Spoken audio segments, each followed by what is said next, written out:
Hi, everybody. Welcome to the Journal of Radical Wonder and to book launch for a book that Jane Edberg and I wrote.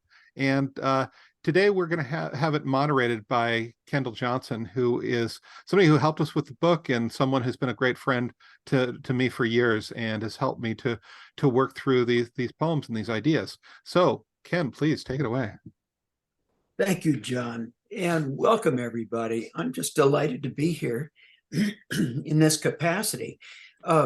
This is really fun because I've watched this project grow, and that just is an amazing process, particularly when you're doing hybrid stuff, when you're wiggling about between art and writing. It's a very organic process. Fortunately, I've got a foot in both worlds, and so I guess that's why I got nominated for this esteemed position. I'd like to start, if I could, with the asking criminy Nolcha. Thank you. Asking Nolcha to read from her introductions of John and Jane in her latest interview on the Journal of Radical Wonder, which if you haven't read, you got to read. So Nolcha, would you do the honors for letting us know who John and Jane are? Absolutely. So John Brantingham was Sequoia and Kings Canyon National Park's first poet laureate. His work has been featured in hundreds of magazines, including Writer's Almanac and the Best Small Fictions 2016 and 2022. He has 19 books of poetry, nonfiction, and fiction, including Life, Orange to Pear. I hope I can say this right. Dizzy? That's right. Right? Okay. And Days of Recent Divorce. He is the founder and general editor of the Journal of Radical Wonder. He lives in Jamestown, New York. Jane Edberg coined the term etymphastic, art that responds to poetry or prose.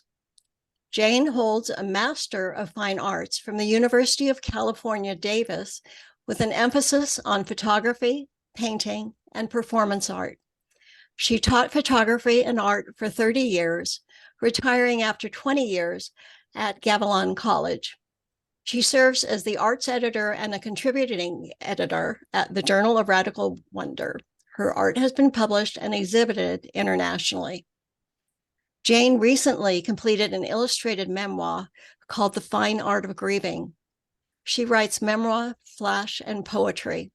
Her writing has been featured in the books Death and Its Terrible, Horrible, No Good, Very Beautiful Lessons, Field Notes from the Death Dialogues Project at Seth's Museum of Art. Boy, that's a long one. Terry Gibbons' Francis collection in the Flash anthology BAM 42 Stories, to be released in 2024, and in many journals, including, you know what, I think I need more coffee. Sorry. That Chola Needles and in Gyroscopic Review. And Jane lives in Monterey Bay in California. Thank you so much. And I appreciate your reading that because I know these two quite well. And boy, summarizing their backgrounds is a real art in and of itself. And you did well. Thank you. My own experience with John goes way back. I ran into him in a gallery that I had an exhibit up in, and I had some writings along with the paintings.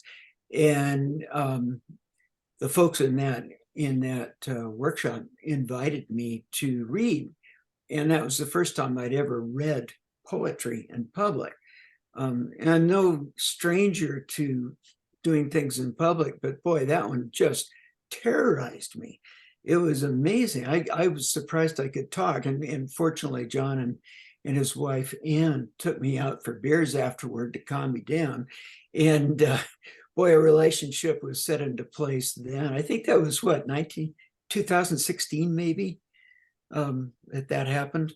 Yeah, something like that. Yeah, and we've been good friends, corresponding ever since. And against his better judgment, he let me on the editorial board for Journal of Radical Wonder.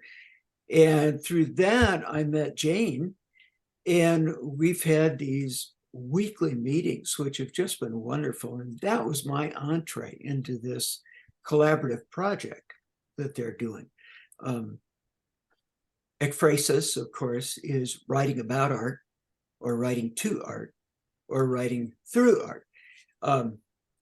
Their term entomphrastic refers to the reverse process, doing artwork prompted by writing. And so in this process, John would send a poem to Jane, and Jane would make art that was stimulated by that. And like in ekphrastic, it doesn't have to have any one-to-one correspondence with anything in the written work. And so total freedom to run with it. And what came out, this book, is really fantastic.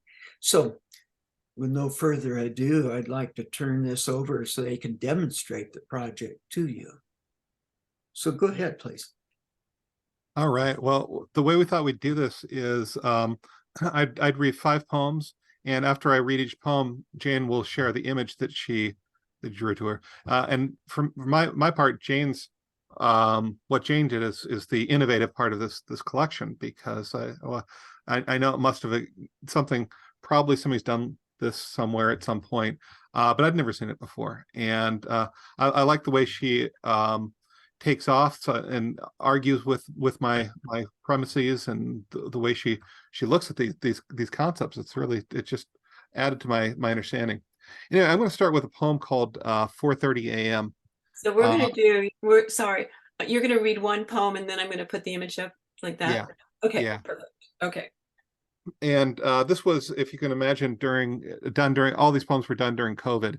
And I had just gotten a work-live studio with Anne, and we moved in and COVID hit right just as we opened, right after the grand opening of our studio. And so we're in that studio for the next 2 years or whatever it was, and it was all concrete. There was no windows. We're in a concrete box for that whole time. So this is me going out sometimes. So 4:30 a.m. I take my morning tea outside to see if the sun is coming up yet. Across the alley, a possum stops and watches me, trying to intimidate me, maybe. Or maybe he's just watching. Someone last night must have thought my car with its busted headlight was abandoned. They've spread a blanket over it to dry. I wonder where they are now that they do not need their blanket. I wonder where they were when it got wet. And when John sent me this image, or sent me this poem, I immediately thought of that blanket. It was just so moving that the process of reading, thinking that a car is abandoned or the blanket is abandoned, that whole point of abandonment was indeed triggering for me as a person who has experienced abandonment in their life. And that led me to wonder too, where did that blanket come from? Who was loved in that blanket? Who was lost in that blanket? And so I imagined almost this phantom of a person, and then the memories within the blanket holding that person, and even the possum wanting that same connection. And I think being in the time of COVID and being in that isolation, I also felt it there too. And we were in that point of having that lost for what is happening, and lost to what will happen to us, and what are we supposed to do. And in this poem, there's, I wonder where they are now. It's just was so haunting, and that they do not need their blanket. that was really emotional for me. And I just wanted to make this person feel contained, or us contained in that blanket, in the memories of loving each other, or even ourselves. And so there it is. And the vulnerability of the imposed nakedness. You can see the bare legs, the little slippers, but they're in this water. You know, the rain is still kind of coming down, even on the figure, but the figure is now somewhat protected. So that gave me a sense of that abandonment, but also that protection. And then I thought about the building where this was discovered, or where this is happening. And I put a window there, and then I bricked the window in, because we so often are not seeing what's happening in the world around us, you know, such things as abandonment, or someone lost, or someone having a blanket and needing it and losing it, or an abandoned car, or homelessness, that we're sometimes shut off to that. But then I wanted to bring it almost like a stage setting, and bringing that connection back to having compassion for those that don't have, you know, enough. Yeah, the next one is Sunday morning, and I love the image. I was telling Jane last night for the first time, the image of the man was so different than in her picture than it was in my mind and in my memory. But I love it. This is Sunday morning. The city sends a man to sweep the trash scattered up and down my street. The way he moves, I think this has become his meditation. When I close my door, the sound intrudes on his interior world, and his head pops up. His face a portrait in the disappointment of being brought back to the corporeal world.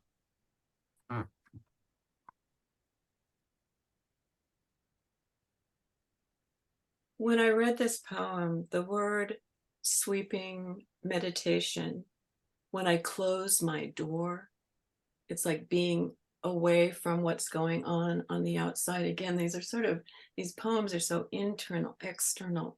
And instead of seeing the corporate world hiring somebody to do the sweeping, I saw the guy that worked as maybe a CEO or some kind of management position going, I think I'm going to sweep the outside, and it be my meditation, and leave space for the person that's being paid to sweep the sidewalk.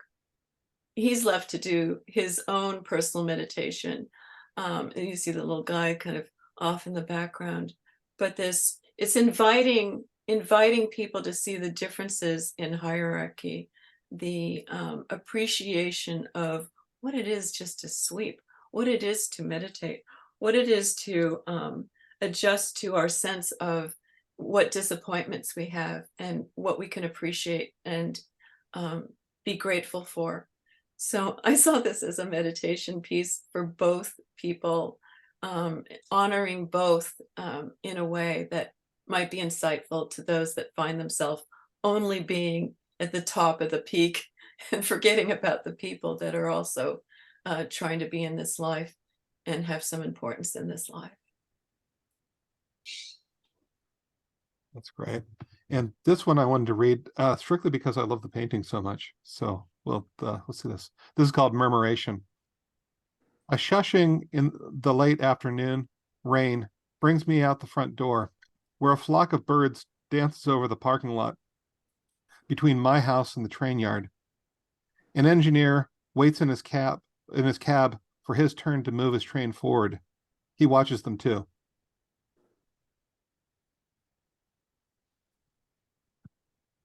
When I read this poem, I felt like there was this interesting connection between not just fellow human beings, but sort of this natural world.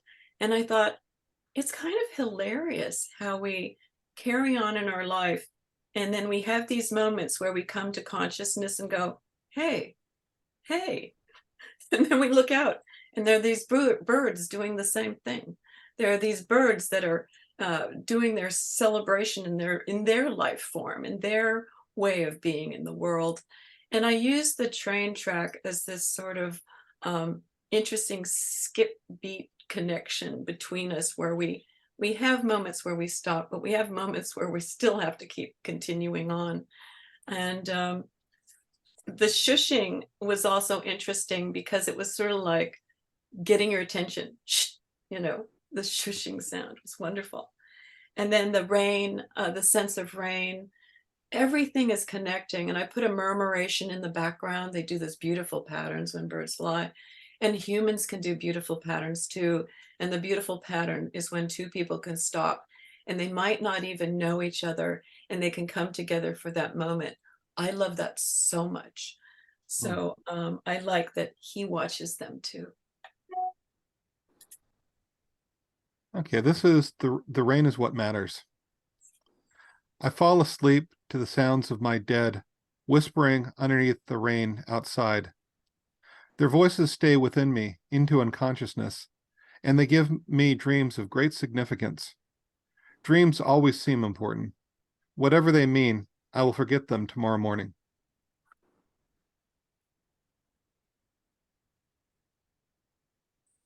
But we can't forget anything really. We actually are remembering, even on some kind of subconscious level, that there is, again, I'm talking about connection. I'm talking about the exchange, and then time goes on. And think about how many times somebody once said to me, I see my mother once a year. So in 12 years, that would be 12 times, you know, and it's like, oh, it seems like we're connecting, but really there's this huge distance. But then in the time of the connection, maybe that's, you know, so precious and valuable that it holds that year of time. But here, something got me where I like that I fall asleep. Don't we? We do. We don't just fall asleep, but even during our conscious moments, we fall asleep. And then the sounds of my dead is a reminder that we're all headed there, you know, like Ram Dass said, we're all walking each other home. And the whispering underneath the rain outside, that whispering is a reminder that we have each other and that there is this world going on. And then the rain, to me, is not just the rain that comes to nurture the earth, but the rain that comes from our eyes, the rain that causes us to understand our own human condition, and the rain that's shared and spoken and unspoken, that there's a constant exchange of weather between the natural world and the world of the human condition. And let us not forget. And he says, I will forget them tomorrow morning. It's like, that gets me. That's like, I get very emotional about that. I don't want to forget. So I'm reminding you, so there's a little clock. The time is always ticking. Remember, we're connected. And this is just after sunset. When Lizzie sees the man at the bus stop, such is her need that she pulls toward him, and I have to lean on her leash, like a sailor steadying a catamaran, to keep her breath 6 feet away from him. The man is staring up the long street for the bus that is not yet here. He's unaware of Lizzie and her need for touch. This was one of my favorite ones to do. And the reason for that is that there are so many things that were said in this poem. I like when Lizzie sees. So it brings us in, the man at the bus stop. But what if there isn't a man? What if there's a memory? What if we're looking and we're standing and we're waiting, and it's, you know, in the time of COVID in particular, we're being careful about who we're standing next to, how far we're standing, the breath that we're breathing, the breath that we're sharing. And we're more aware of it because the breath that we're sharing may have something in it that could take us away. But in this case, I thought, what if this person is more desperate than the dog? That it's not the dog being held back by the leash, it's the person in desperation. They're longing to be touched. They're longing to connect. They're longing to be felt and nurtured. And then what if the person standing at the bus stop is the memory of that? It's the loss of that. It's even the loss of someone that you may have known that had succumbed to COVID or any other type of loss. So really the man is lost waiting at the bus stop. And the bus tipping over is that precarious vulnerability that we have. We don't know from one minute to the next what's really going to happen. And so I love that longing. Here it says, he's unaware of Lizzie and her need for human contact. No, it's us and our human need for contact. So that one really gets me too. It's a beautiful pulling and yearning. It's what every story needs, is yearning. And this one on the most intimate of levels. Wow, thank you. I hope you all get a chance to read our book. I've put the link in, but I'll put the link in as well again. I'll give you a look at the cover real quick. I created the cover and I wanted it to be in question.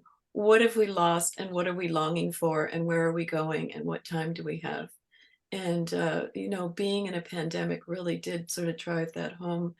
And I think that the things that are happening in the world today are driving that home, that we all need each other and we need to remember that we're only here briefly. And in that brief time, let's do the best we can. You know, I've had questions for you, Jane, and one is like you look on the cover here, and we've got color choices that are surprising, and I'm wondering if there's significance to that, or if it's just an artistic choice, or if Oh, that's great. Yeah, I think that so there's a few things. I'll bring it up real quick. Hold on. One of the things is, so color is also, whoops, wrong image. Color is so important because it suggests so much about how we feel. You know, there's a certain feeling. And for me, this book had a certain urgency to it. I could feel that when I read the poems, and I felt that when I responded. I felt urgent. I felt like we need to know. And when I say my dead, it's actually my dead that have died, or all those before me, but also my dead. What's dead about me? What can I bring to life about myself? And I used red as that urgency. And then that ball of, you know, like kids draw the sun. I thought, I'm going to draw the sun like a kid would. And it's up at the top, and it's a big looming orb of warmth and light, bringing light to, and the red bringing urgency to. And then the figure that is black and with the stars or universe inside of them is that whole that we're all in, you know, that we're all connected to this. Where are we headed? Where are we going? What do we have? What have we lost? What is our humanness?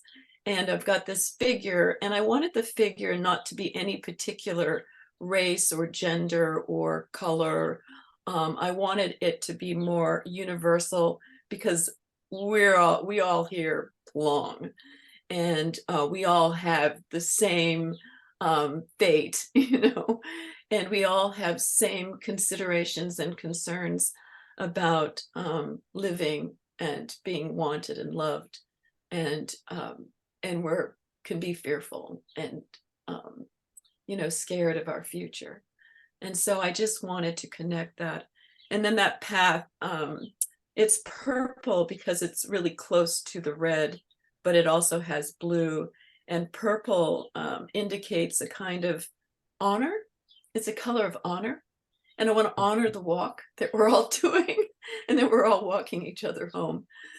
So that's where that came from. Thanks for asking that, John. I didn't really consider that. And Eric just asked a question in the chat, which is, who came up with the title My Dead?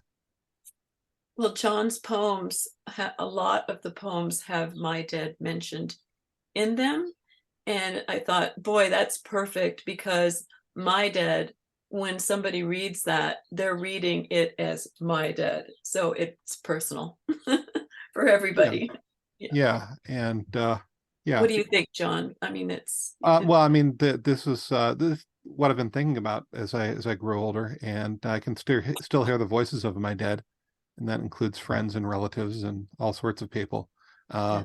I've got a lot of relatives who my family is very there's a long periods between when people are born, the next generation is born. We have children late in life, and so I've got all these stories of these people I've never met, and I think my grandparents died 10 years before I was born, something like that, and they kind of loom over me, and just I think about them a lot. Yeah, we carry their we inherit their ancestry and their what they've done and who they were, and yeah, they come through us somehow. That's wonderful. Yeah, absolutely. Now that I'm living back in my ancestors' land of Western New York, I hear them all the time. I want to thank everybody for coming, family and friends, and honestly, it's so meaningful to see your faces that you're here, seeing this and witnessing this with us. And a special shout out to Lynn Mitchell, who is my new publisher. She's going to be publishing The Fine Art of Grieving. She is the owner of Linen Press, a UK press. Thank you so much, John. And also Karen Kelsey. I don't think Karen's here, but Karen Kelsey published My Dead and at Kelsey Press Books, and fantastic. They took a risk. Their color images. It's a beautiful book. It's gorgeous. It's done bright color. The images inside are saturated. It's really fine. And I want to encourage you to think about purchasing a copy of My Dead. And the reason being is that it supports the arts. It supports poets and writers and presses. And also it's a great gift. And think about, you could go out and have coffee and croissants. It could cost you $30. And our book's $20, and you get art and poetry, and you get to support artists so they continue to do the things that they do. And the holidays are coming up and people's birthdays. So that's my pitch. Support the arts. And that would be ever so wonderful. And you could purchase either on Amazon or Kelsey Books. I encourage you to do it at Kelsey Books, because these are independent presses and they need your support to keep the arts alive. So I'm really driving that home and appreciate anything that you can do to support that. So that's my pitch. Everybody at Kelsey Books has been wonderful. So I know there's a lot of writers here. I'd encourage you to work with them. They're just absolutely fabulous. Yeah. John, before you launch into your parallel thank yous for people being here, and before we start private readings, I would really like to give people a chance to ask specific questions they have. I know this has been a lot in a short time, and surely there's some questions that might be raised. Just speak up if you have questions.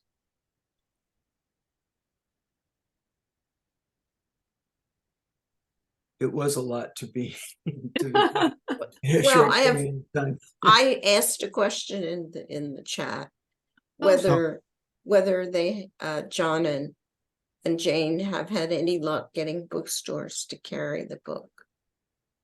You know, I had Chautauqua carrying all of my books until the end of what they call the season, and so now they've got them all back. But other than that, I don't. They're not any bookstores near me. I don't know if that's true of Jane or not. There are bookstores, and I haven't approached them yet, but I think they're pretty open to that. There's a few indie stores and a really nice bookshops in Santa Cruz and Monterey that I'll approach, and San Jose. Yeah. Well, if you have any luck, let me know, because I didn't have any luck with my books from Kelsey, getting bookstores to carry them in LA or anywhere else. Oh, and Lee Ellen has a question. I wondered if you have had any thoughts, John, about drawing some images to coincide with Jane's explanation of her images, but or some words about her images? Well, I'm not I need to use growth language. I haven't been an artist yet, so visual artist yet. Yeah, it's a growth mindset sort of way of seeing the world. But I'd be interested in doing that, and I have in the past done a lot of poetry to her art, and I like working to her art because it's so psychedelic for me, and it makes me do things in my writing and in my mind that I just don't usually do, which is great. And I find myself, though I'm rewriting the Age of Aquarius, and it's just it's a wonderful experience. And she sent me some, and I right now I'm working through some of those. We're actually working on a project together where I respond to hers and she responds to mine, but we're taking that very slowly because I like the idea of taking things slowly. Yeah, and I'm calling it ek edem phrastic because it's epistolary ek edem phrastic. How do you like that? So they're sort of like these letters, and he sends a short story. What are they? 100 words, maybe? Yeah, they're drabbles. They're exactly Drabbles. 100 words. And then I respond in an image, and then he responds to the image that I sent. So it's going back and forth like that. It's hilarious. And it is slow because it's we've got other big projects that we're working on right now. So we're not in a big hurry, but it's nice because it's a good side project that's going to be quite beautiful, I think, when it's done. Yeah. John, I'm hoping that you'll get a transcription of Jane's comments in this because they were amazing. Oh yeah. And I really feel like honored to be able to listen in because, artists are often not really understood, beyond the surface of their work, and to see Jane's thinking behind these pieces is really wonderful. And that's part of that. And I'd like to suggest a title for the book in which you're working on now. It'd be Back and Forth. It might read more concisely than whatever it was that Jane said just then. Epistolary ek edem phrastic. Yeah, that one. That could be the subtitle. So we had two questions. One came to me in private, and then Christie's after that. The question was, how did you work together? Was it a poem / piece at a time or all at once? So I can answer. I had been working on this thing in COVID because I wasn't allowed to teach. They just, nobody was allowed to do anything. And so I'm just sitting there writing these poems. And Jane asked me what I was doing. I told her, and she said, well, let me look at them. And then she started drawing images to them. They're extraordinary. Now, you might have a completely different memory of this, Jane. No, that's what it was. But it was funny because I think what happened is that they were so nice, chunky, bite size. But John has this spectacular ability to write simply, but the brevity of meaning is phenomenal and really layered. And I would just get these incredible images, and I'm like, I'm just doing it. So I think I drew something and sent it to you and go, is this okay? What do you think? Is that all right? Did I, am I overstepping bounds or whatever? And apparently it worked out. And then we're like, okay, let's do this. And I think I stayed up till 1 o'clock in the morning. I did it at night. Everyone would go to bed. I'd go into my studio and just wail on a drawing till it was done every night for however many days it was.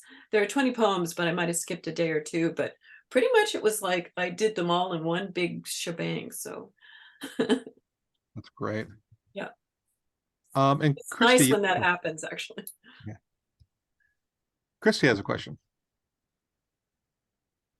More an observation, or it could be a question too. I was struck with the first poem that you read, and how Jane, your images were so spot on, but that they were moving through experiences of my own personal lived experiences and trauma and considerations in life, and it was a feeling state, and that I also echo having a transcript of the way that you saw the poem, Jane, because it really, when I saw the picture and the blanket, whereas in the poem the blanket was over a car, you know, that jump and that leap was really dynamic and really true, and how we all embrace wildness. The possum was so, you know, the fact that that that the speaker walked out into this lonely place, an alley, you know, and there was this wild creature there that is kind of out of place in the human world, but that's who the witness was just, and the way that you captured that in your painting was just beautiful. And I would not have claimed that from the poem so much. I would have just felt that, you know, like, oh, there's a possum and interesting, but to have that juxtapositioned with the blanket and the fact that it was a human experience is just wonderful. Thank So you. I'd That love. means a lot. I appreciate that so much. Oh, you're welcome. Yes. Yeah, I like the way that you phrase that too. Like you start with the poem, and then the reader will have one thing in their mind, and then you jump into this other world of suggestions, you know. And yeah, that's really satisfying to hear that that happened, because I really wanted that to happen. So that's fantastic. Thank you. Eve. Hey, I wanted to comment also on the dialogue that happens between you, both of you, and the dialogue between the two art forms. And Jane, you use both of those art forms fluidly in your own life. Yeah. But wonderful to connect with another artist in a different medium, and have both you as individuals and the two mediums interconnect and have a dialogue. I think that's just really rich, and there should be more of that, I think, because especially after COVID, it's so connecting. You know, all of us spend a lot of time individually isolated and still working with our art forms, whatever they might be. And then to come together and share that in this way with the rest of us, it's really celebratory. I really Thank you so much. Yes, and you know, in our discussion about that, we thought that making a sort of novella-sized, or shorter than that, smaller, maybe a chapbook on doing collaboration more, that would be, you know, to encourage that, and how one might engage that would be great. Yeah. Thank you, Eve. That's fantastic.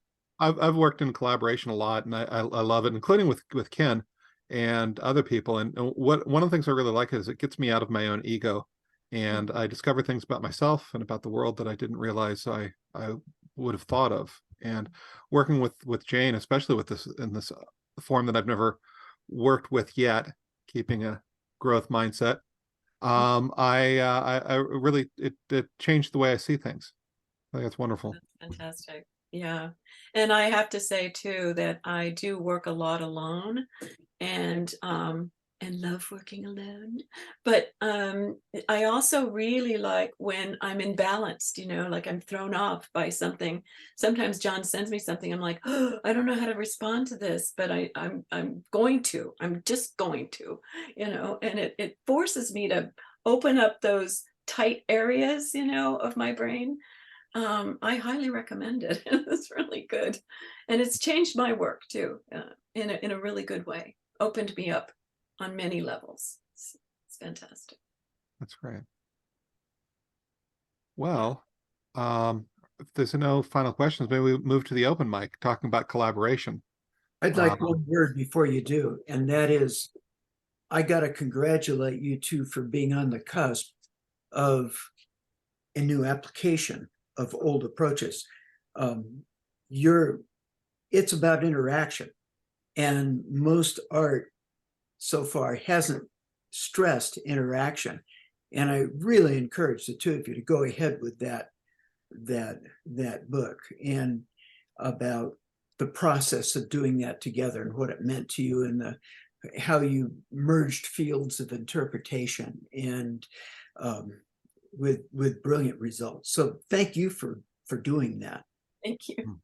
That's wonderful. Thank you. I feel really honored for everybody showing up and giving me this opportunity to express what I've expressed. It's pretty neat. Thank you. Oh, thank you for that comment, Christine. That's really wonderful. Okay. Oh, yeah. And I know, Cindy, you collaborate a lot. And I love your collaborations. Okay. So why don't we move to the open mic then? And we have, I believe, because a couple of people have dropped out, I believe we have 8 people. And I think I'm wondering if Linda wants to go too, because she's releasing a book today. Okay. Okay, so we will start with Tiffany.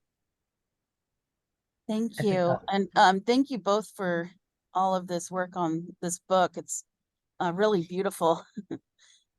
So I'm gonna read 3 poems. The first one and the second one have very similar titles. The first one is called Mother Musing Over Her Daughter's Doll. I want to swallow my sewing machine, needle by needle, unbinding the gears, a thimble sticking in my craw, the thread a delicate noose. The way I learned sewing was for girls with ribbons in their braids, whose button-eyed dolls, matryoshka womanhood. Grasp the needle and pull to unfurl the perfect stitch, to let their black eyes roll along wood grain floors and out the door. I want to sew penises on the Ken doll's misshapen groin, line him up in a row, pluck the blue eyes at the root, the orbit's gone glassy, swallow them all in turn, one by one.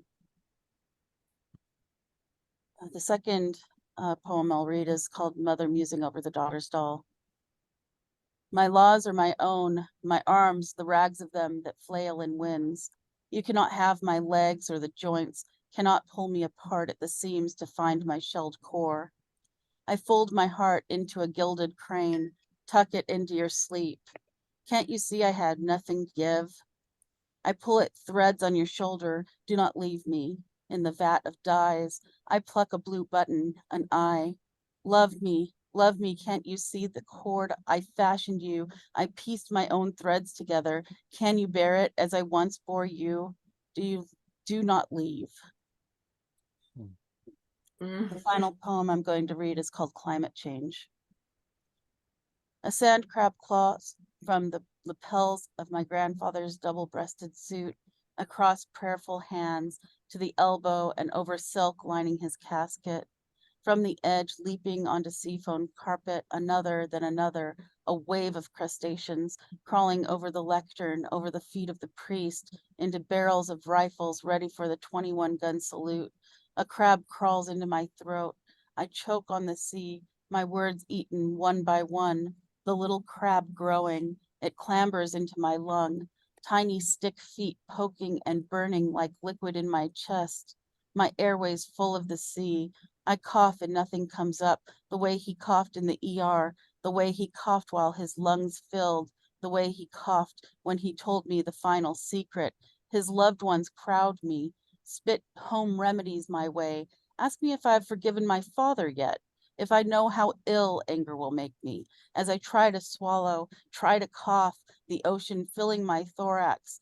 Grandfather told me he knew about the abuse when I was 2, told me he was so sorry, he wished he had done something, said something. My heart pierced by an urchin's spiny body, leaking seawater, I pull myself through the crowd, a swimmer against riptides, the crabs clawing my calves, my lungs burning, I gasp for air. I make my way to my mother who sees my struggle, and as always, she turns away. Thank you. All right, next up is Lee Ellen. How to fly. Welcome to your flight session. If you came to soar in the cosmic ethers, you're in the right place. If you came just to relax, you will have an equally beautiful experience. Please listen carefully while I explain some important safety features. There are no exits to locate in this space. To leave the session, simply open your eyes. If you forget where you left your eyes, just look at your hands, as if in a dream, to assure yourself that you are sleeping. You will immediately awaken. If that doesn't work, look at the sky for the moon.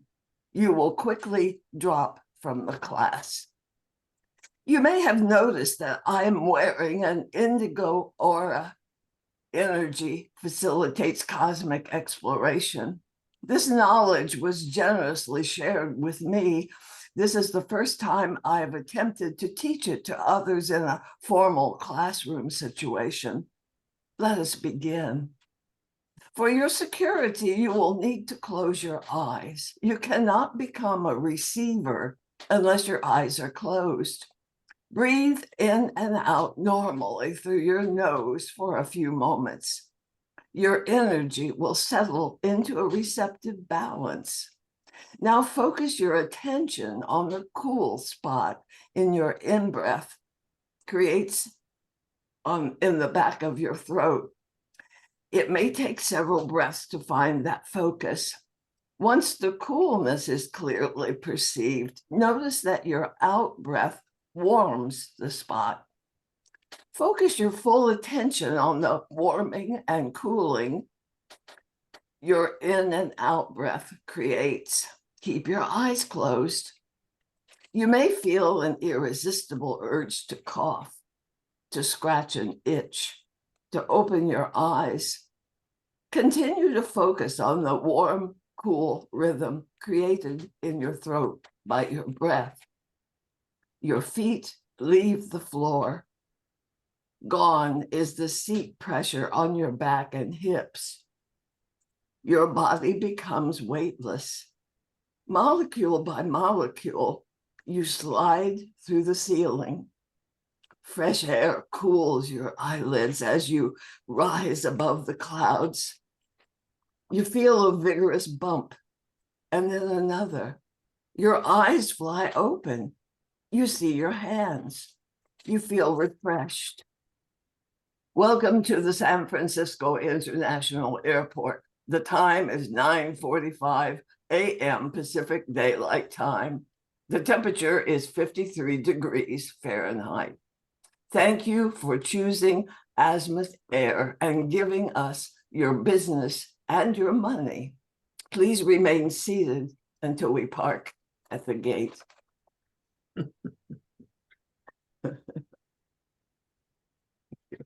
All right. Up next is Eve.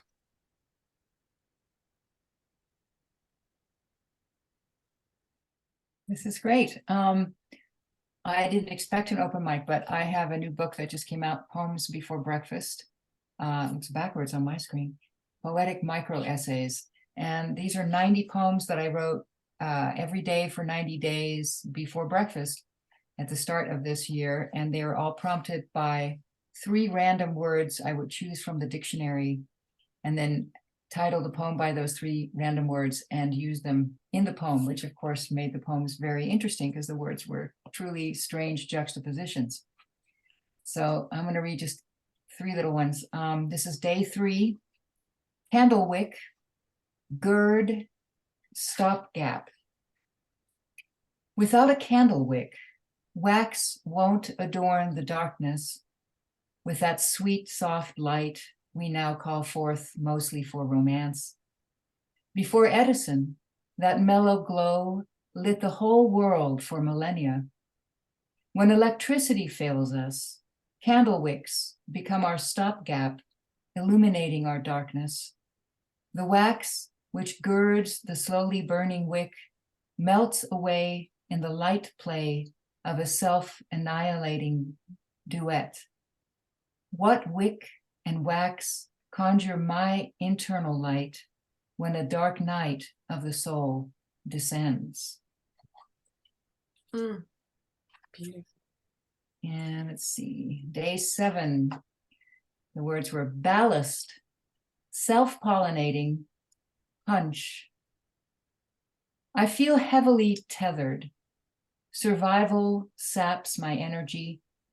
After all this self-pollination, to keep flowering despite obstacles and unfavorable odds. I am ready to receive the blessing of bees.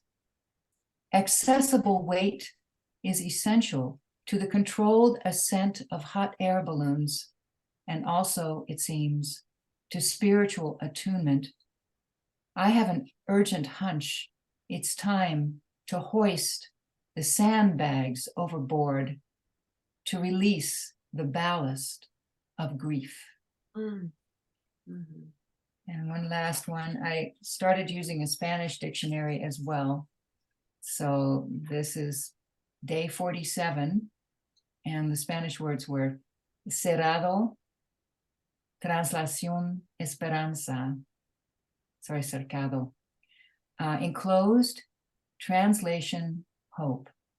Cercado, to be enclosed in our own skin, a world separate from all others, yet so permeable, our human derma, a loosely bound barrier, thin and fragile. Translación, moisture, medicine, emotion, all translate across our soft membranes, aid us to comprehend the language of living, heat, cold, dull, sharp, esperanza. From within our enclosures, we reach out to the halos of translucence that sing like choirs of light, knowing hope resides just outside the veils we hide behind. Thank you. Beautiful. That's wonderful. Yeah. And up next is Aruni.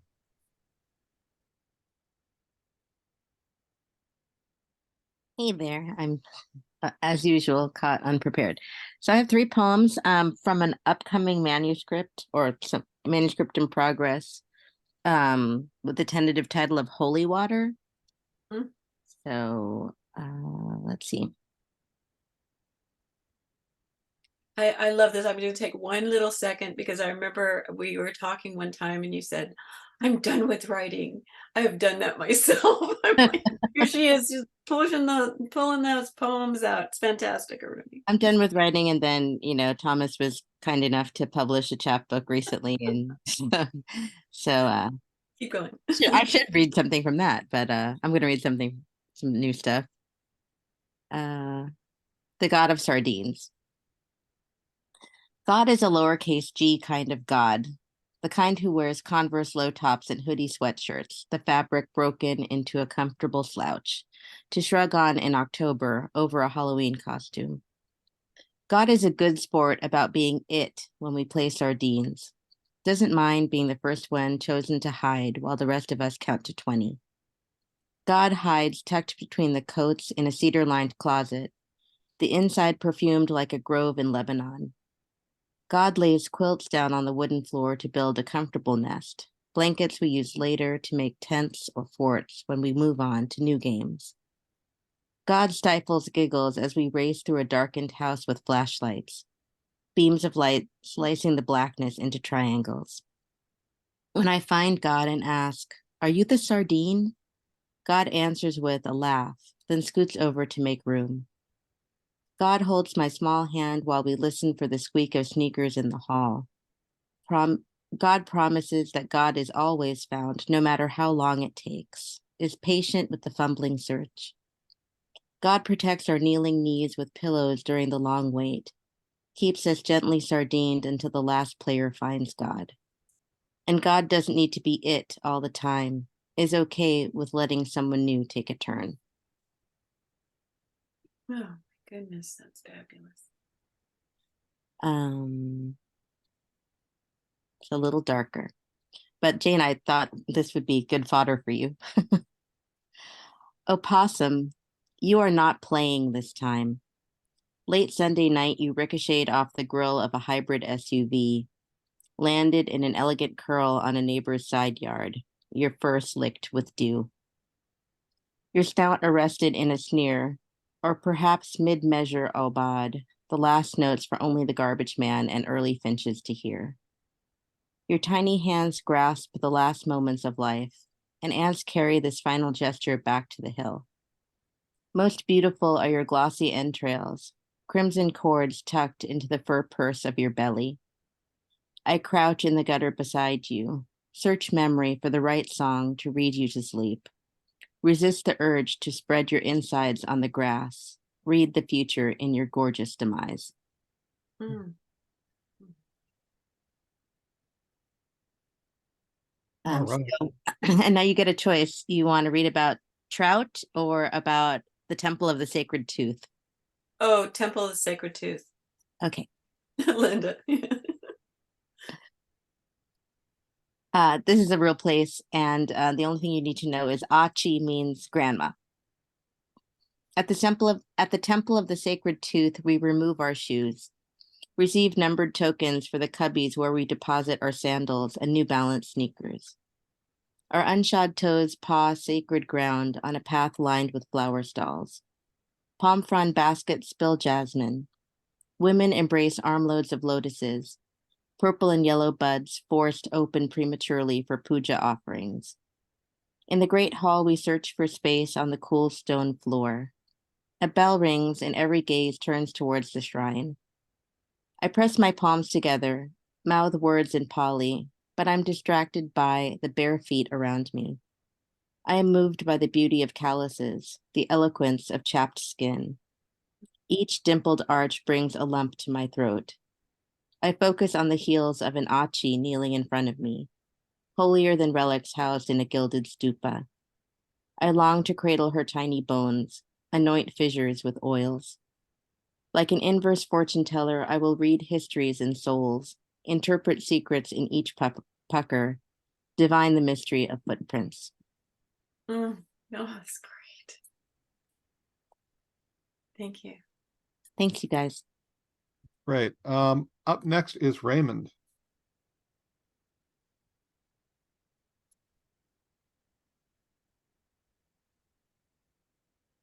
Are you there, Raymond? Can you there hear you me? Yeah. Okay. This poem is called Lose Yourself. Love is the lens through which I saw you. Objectively, I must admit you appear unfamiliar. So I do my best to keep my comments to myself, enduring the pain of losing you to this unfamiliarity. You who are lost, drowning in a sea of words being redefined by culture, struggling to define itself. Objectively, I do my best to throw away the keys to the room of my opinions. Unfortunately, the words I speak are twisted by your deepest ego, revealing the fragility of our feeble existence as I contemplate the heavens and converse with the universe about how the world is changing. So I do my best to keep my comments to myself as the pain of seeing your mentality declines. Like silence, we become so fragile as mere words can break us down and send us into a cry. Scream, shout, yell, holler, do everything but hear my words. My reaching hand was like an anchor to reality, but you slapped it away to drown in the identity of who you think you are. Fear has you now, as you claim it. Fear has you now, as you claim it has me, and all I can do is be a sponge for your projections. But I squeeze the pain away like tears mourning a dead friend, as I drown in liquor and marijuana in a loop of self-reflection. The end. Mm.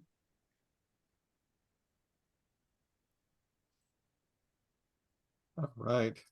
After Raymond is Cindy.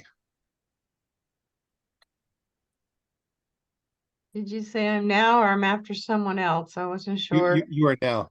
Okay, in the now.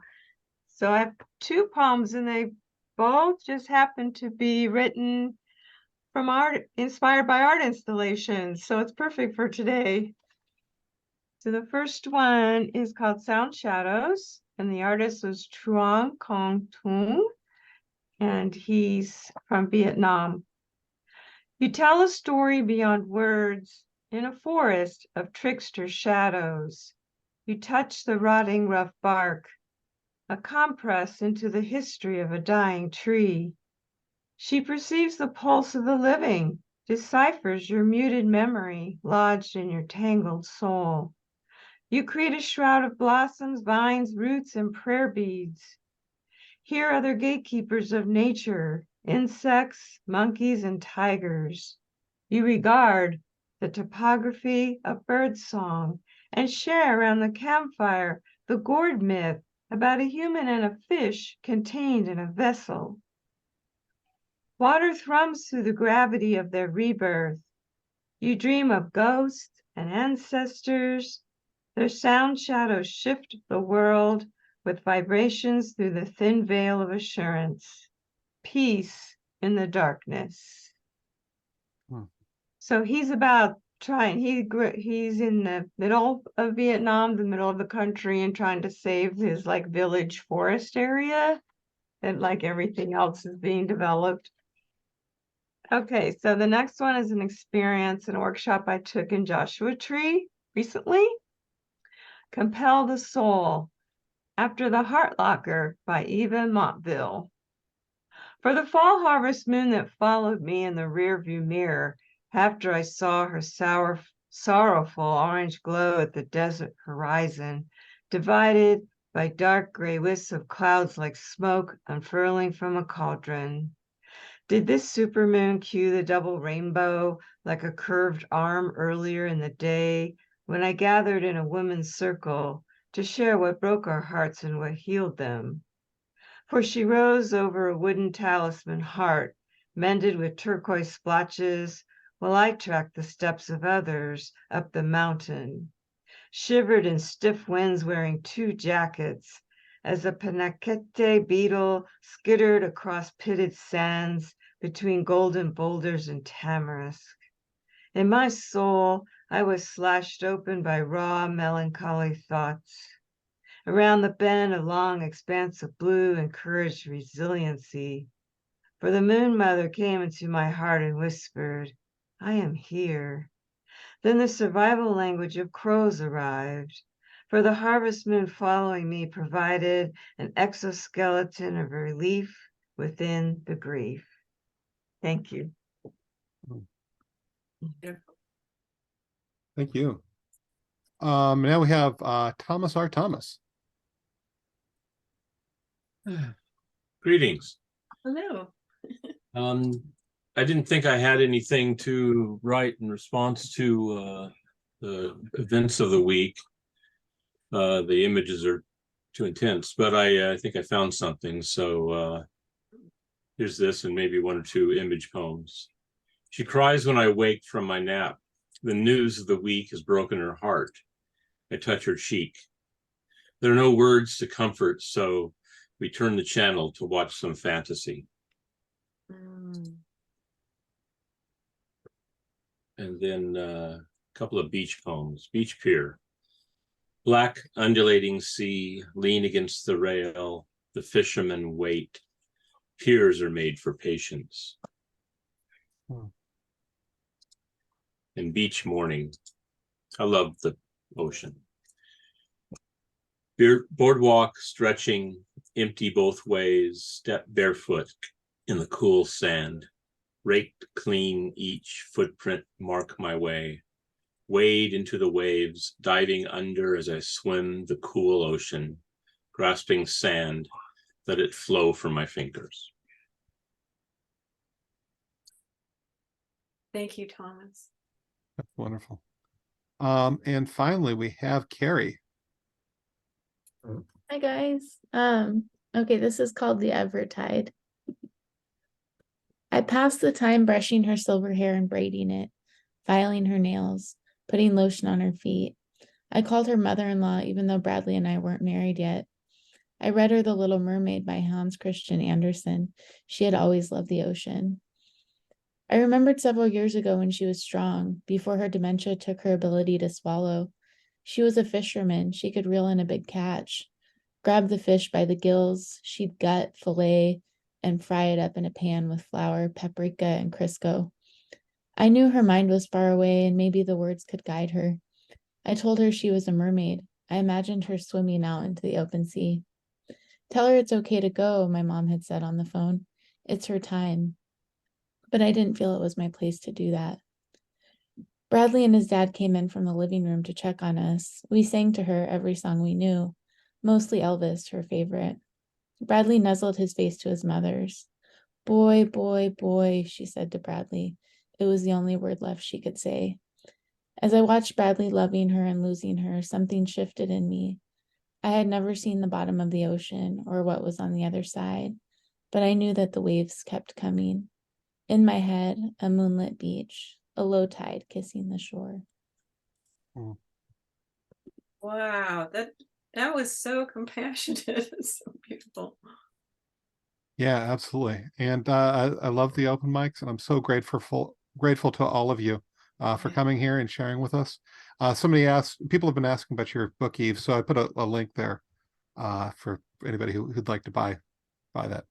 All right. Well, thank you all. Thank you for coming. I'm gonna put this up on the Journal of Radical Wonder. So please go there and submit work to the journal. We would love to publish you. All right. Yes, love that. Lots of good work. All right. Thank Thanks, you so guys. much. Bye. Bye.